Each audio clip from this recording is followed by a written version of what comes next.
Welcome to Madasaling Pinoy, your prayer partner.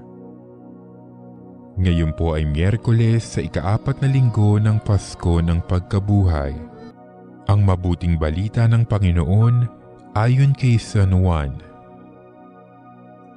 Noong panahong iyon, malakas na sinabi ni Jesus, "Ang nananalig sa akin ay hindi lamang sa akin nananalig, kundi pati sa nagsugo sa akin. At ang nakakita sa akin ay nakakita sa Kanya.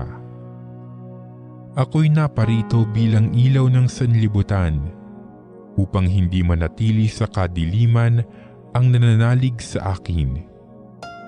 Kung mapakinggan nino man ang aking mga salita, ngunit hindi niya tuparin ito, hindi ko siya hahatulan, sapagkat naparito ako hindi upang hatulan ang sanlibutan, kundi upang iligtas ito.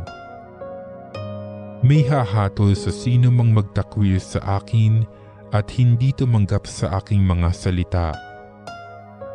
Ang salitang ipinahayag ko ang hahatol sa kanya sa huling araw.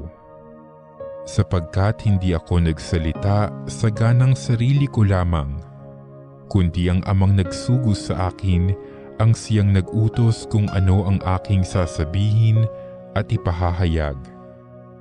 At alam kong ang kanyang utos ay nagbibigay ng buhay na walang hanggan. Kaya't ang pinasasabi ng Ama ay siya kong sinasabi." Ang mabuting balita ng Panginoon.